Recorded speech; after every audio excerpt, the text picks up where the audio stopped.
Hi மக்களே, வணக்கம். நான் இப்போ உங்ககிட்ட இன்னைக்கு நான் பேச வந்திருக்க டாபிக் என்ன அப்படின்னா, ஹிந்து மேரேஜ் ஆக்ட் படி டிவோர்ஸ் எப்படி நம்ம வாங்கலாம் அப்படிங்கிறத பற்றி தான் நான் உங்களுக்கு பேச வந்திருக்கேன். இப்போ ரீசெண்டாக பார்த்தோம்னா, ரீசெண்ட் டேஸில் வந்து ஒவ்வொரு ஃபேமிலி கோர்ட்லேயும் டிஸ்ட்ரிக்ட்லேயும் இருக்கிற ஒவ்வொரு ஃபேமிலி கோர்ட்லேயும் மக்கள் அவ்வளோ பேர் நிறைஞ்சு வழியிறாங்க. இது ஒரு சென்சிட்டிவான ஒரு விஷயமா இருக்குது. மக்கள் வந்து ரொம்ப ஃபீலிங்கோட வெயிட் பண்ணிட்டு இருக்கிறது இதெல்லாமே பார்க்க முடியுது. ஹஸ்பண்ட் அண்ட் ஒய்ஃப் ரெண்டு பேருமே எந்த மாதிரி கிரவுண்ட்ஸில் வந்து டிவோர்ஸ் கேட்கலாம் ஹிந்து மேரேஜ் ஆக்டில் அப்படிங்கிறது தான் இன்றைக்கி நான் சொல்ல வரேன். ஃபஸ்ட்டு டிவோர்ஸ் அப்படிங்கிறது ஒன்ஸ் நீங்கள் டிவோர்ஸ் வாங்கிட்டீங்க அப்படின்னா உங்களுக்குள்ள ஹஸ்பண்ட் அண்ட் ஒய்ஃப் ரெண்டு பேர்த்துக்குள்ளே இருக்கிற ரிலேஷன்ஷிப் நோ ரிலேஷன்ஷிப் ஆயிரும். மேரிட்டல் பாண்ட்ஸும் வந்து இல்லாமல் போயிடும். அதுதான் சரி. நம்ம இப்போ அடுத்தது நம்ம பார்க்கலாம் ஹிந்து மேரேஜ் ஆக்ட் படி என்னென்ன கிரவுண்ட்ஸுக்கெல்லாம் வந்து டிவோர்ஸ் வாங்கலாம் அப்படின்னு சொல்லிட்டு. நான் பேசுறது வந்து ஹஸ்பண்ட் ஒய்ஃப் ரெண்டு பேருமே இந்த கிரவுண்ட்ஸ் படி நீங்கள் வந்து பெட்டிஷன் ஃபைல் பண்ணலாம். ஃபஸ்ட்டு பார்த்தோம்னா அடல்ட்ரி அப்படிங்கிறது வந்து திருமணத்தை தாண்டிய ஒரு உறவு.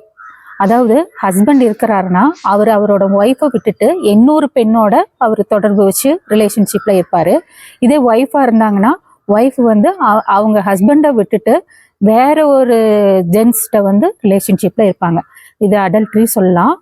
Adultery is not an offence, but ground டிவோர்ஸ்க்கான ஒரு கிரவுண்டாக எடுத்துக்கலாம். இப்போ யார் வந்து அந்த மாதிரி ரிலேஷன்ஷிப்பில் இல்லாமல் இருக்காங்களோ அவங்க வந்து பெட்டிஷன் ஃபைல் பண்ணி இதை ப்ரூஃப் பண்ணும்போது அவங்களுக்கு டிவோர்ஸ் கிடைக்கும். கோர்ட்டில் வந்து டிவோர்ஸ் வந்து சாதாரணமாக தந்துட மாட்டாங்க. அதுக்குன்ட்டு கிரவுண்ட்ஸ் அவங்க நீங்கள் சொல்கிற ரீசன் வந்து ஏற்றுக்கிற மாதிரி இருந்தது, நியாயமாக இருக்குது அப்படின்னா தான் தருவாங்க. சரி, நம்ம நெக்ஸ்ட்டு வந்து க்ரூவல்ட்டி படி எந்த மாதிரி டிவோர்ஸ் அப்ளை பண்ணலாம் அப்படிங்கிறது, எந்த மாதிரி ரீசனுக்குலாம் அப்ளை பண்ணலாம் அப்படிங்கிறத நான் உங்களுக்கு சொல்கிறேன். இப்போ வந்து க்ரூவல்ட்டி அதாவது கொடுமைப்படுத்துறது, அது எய்தர் ஹஸ்பண்டாக இருக்கலாம் ஒய்ஃபாக இருக்கலாம், யாருக்கு வேணாலும் கொடுமைப்படுத்தலாம். கொடுமைப்படுத்துறது அப்படிங்கிறது mental cruelty and physical cruelty. Mental cruelty அப்படிங்கிறது மனது அளவில் அவங்கள கொடுமைப்படுத்துவாங்க, கஷ்டப்படுத்துவாங்க. ஃபார் எக்ஸாம்பிள் நான் உங்களுக்கு ஒன்று சொல்கிறேன்.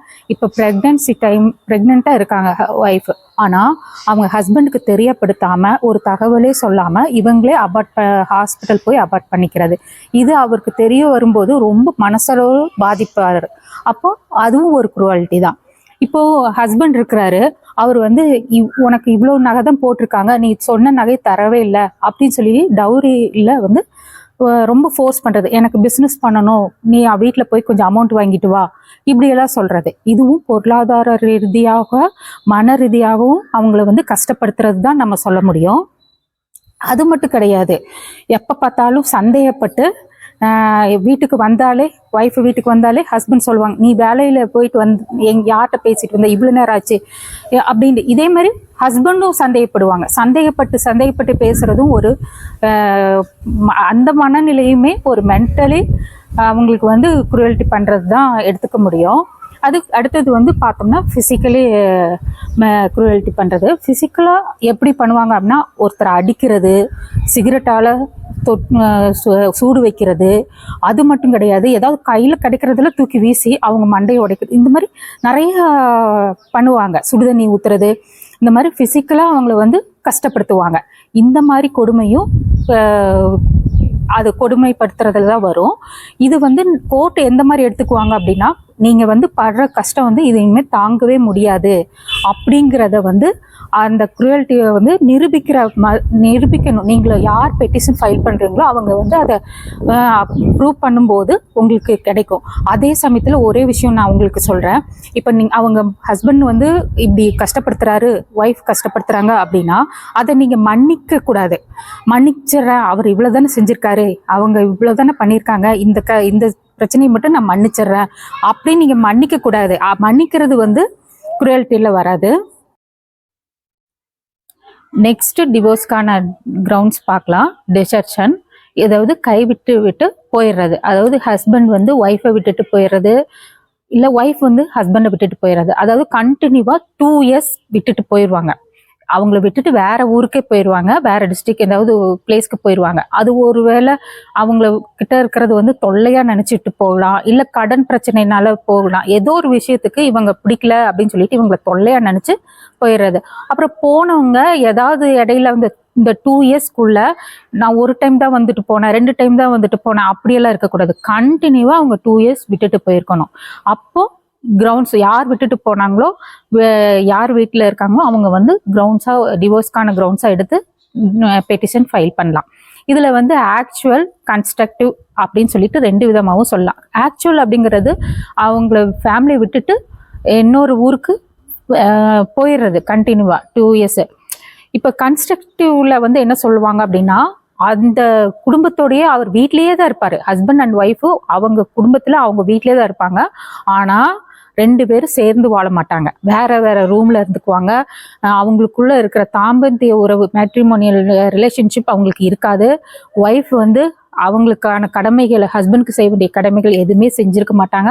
ஹஸ்பண்டா இருந்தா ஒய்ஃபுக்கு செய்ய வேண்டிய கடமைகள் எதுவுமே செஞ்சிருக்க மாட்டாங்க. இந்த மாதிரி இருக்கும்போது, இந்த மாதிரி பட்சத்துலையும் நீங்க வந்து டிவோர்ஸ்க்கான பெட்டிஷன் ஃபைல் பண்ணி வாங்க முடியும். நெக்ஸ்ட் டிவோர்ஸ்க்கான கிரவுண்ட் வந்து கன்வர்ஷன். அதாவது இவங்க ஹஸ்பண்ட் அண்ட் ஒய்ஃப் 2 பேருமே இந்து திருமண சம்பிரதாயத்தின்படி தான் திருமணம் பண்ணியிருப்பாங்க. அப்படி பண்ணியிருக்கும் போது இடையில ஒருத்தர் வந்து ஹஸ்பண்ட் வந்து இந்த மாதிரி நான் ஹிந்துல இருந்து அவர் கிறிஸ்டினா மாறி இருப்பாரு, இல்ல முஸ்லீமா மாறி இருப்பாரு, இல்ல ஒய்ஃப் வந்து கிறிஸ்டினா மாறி இருப்பாங்க, இந்த மாதிரி முஸ்லீமா மாறி இருப்பாங்க. இப்படி ஒருத்தர் வந்து மதம் மாறிடுறது. அதாவது இதுக்கும் நீங்க கிரவுண்ட்ஸா எடுத்து டிவோர்ஸ் பெட்டிஷன் ஃபைல் பண்ணலாம். ஏன் அப்படி சொல்றோம் அப்படின்னா, இவங்க மேரேஜ் பண்ணது வந்து ஹிந்து திருமணத்தின் அடிப்படையில தான் அவங்க வந்து சம்பிரதாயத்தின்படி தான் மேரேஜ் பண்ணியிருக்காங்க. அவங்க வந்து அதை தாண்டி வேற மதம் மாறும்போது யார் மதம் மாறாம இருக்காங்களோ அவங்க பெட்டிஷன் ஃபைல் பண்ணி டிவோர்ஸ் பெற முடியும். டிவோர்ஸ்க்கான கிரவுண்ட் வந்து அன்சவுண்ட்னஸ் ஆஃப் மைண்ட். அதாவது மனநிலை வந்து அவங்களுக்கு கரெக்டா இருக்காது. மென்டல் ஹெல்த் வந்து ரொம்ப மோசமான நிலையில இருக்கும்.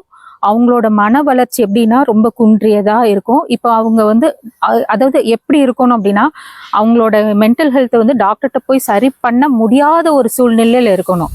அவங்க கூட வாழவே முடியாத சிச்சுவேஷன்ல இருக்கணும். அவங்க ரொம்ப அக்ரெசிவாவோ, அவங்க இருக்கிறத இல்லாத ஒரு மாதிரி சொல்றது இல்லூசன், இந்த மாதிரி அவங்களோட கேரக்டர் வந்து பிஹேவியர் பார்த்தீங்கன்னா ரொம்ப பயம் தரக்கூடிய ஒன்றாக இருக்கணும். இந்த மாதிரி இருக்கும்போது அவங்க யாரு பாதிக்கப்படுறாங்களோ அவங்க வந்து டிவோர்ஸ்க்கா பெட்டிஷன் ஃபைல் பண்ணி அதை அவங்களுக்கு இந்த மாதிரி மனநிலை இருக்குது அப்படிங்கிறத ப்ரூஃப் பண்ணும்போது டிவோர்ஸ் அவங்களுக்கு கிடைக்கும். நெக்ஸ்ட் வெனரல் டிசீஸ், பால்வினை நோய், தொற்றி பரவக்கூடிய, ஃபார் எக்ஸாம்பிள் செக்ஷுவல் ரீதியான HIV, எய்ட்ஸ், இந்த மாதிரி டிசீஸ். இது மாதிரி இருந்தாலும் அது வந்து ஒரு கிரவுண்ட்ஸா எடுத்துட்டு டிவோர்ஸ்க்கு அப்ளை பண்ணலாம். நெக்ஸ்ட் வந்து ரெனவுன்ஸ் த வேர்ல்டு. அதாவது அவங்க ஃபேமிலி லைஃப், குடும்ப வாழ்க்கையை விட்டு விலகி போயிடுறது. இந்த வாழ்க்கை வந்து குடும்ப வாழ்க்கை ரொம்ப அவங்க ரொம்ப கஷ்டமா இருக்குது, இந்த உலகத்தை வந்து திறந்து அதாவது சன்னியாசியா போயிடலாம் அப்படின்னு சொல்லிட்டு குடும்ப வாழ்க்கையை விட்டு பிரிஞ்சு போயிடுறது. இப்போ மனைவியா இருந்தா கன்னியாஸ்திரியா போயிடுறது. இந்த மாதிரி எல்லாம் அவங்க குடும்ப வாழ்க்கையை விட்டு பிரிஞ்சு போனாங்க அப்படின்னா இதையவே ஒரு காரணமா வச்சு டிவோர்ஸ்க்கான பெட்டிஷனா ஃபைல் பண்ணி டிவோர்ஸ் பெற முடியும். நெக்ஸ்ட் வந்து மிஸ்ஸிங் ஃபார் 7 இயர்ஸ். ஹஸ்பண்டோ ஒய்ஃபோ அவங்க குடும்பத்துல இருந்து மிஸ் ஆகி போயிடுறது. அதுவும் 7 இயர்ஸ் மிஸ் ஆயிடுறாங்க. இவங்க எவ்வளவு தேடியோ போலீஸ் ஸ்டேஷன் போய் எஃப்ஐஆர் ஃபைல் பண்ணி அவங்க ரிலேட்டிவ்ஸ், ஃப்ரெண்ட்ஸ் சர்க்கிள் எல்லாத்துலேயும் போய் தேடி இருப்பாங்க. எங்க இருக்காங்க அப்படிங்கிறதே தெரியாத ஒரு சூழ்நிலை இருக்கும். இப்போ நம்ம அவங்க எப்படி எடுத்துக்கணும் அப்படின்னா, 7 வருஷமா காணாம போன நிலையில வந்து அவர் இறந்து விட்டதாகவே எடுத்துட்டு நீதிமன்றத்தை நாடி டிவோர்ஸ் அப்ளை பண்ணும்போது உங்களுக்கு டிவோர்ஸ் கிடைக்கிறதுக்கு வாய்ப்பா இருக்கும். இன்னும் நான் அடுத்தடுத்த வீடியோஸில் உங்களுக்கு டிவோர்ஸ் ப்ராசஸ் எப்படி கோர்ட்டில் நடக்கும் அப்படிங்கிறத உங்களுக்கு டிஸ்கஸ் பண்ணுறேன். தேங்க்யூ.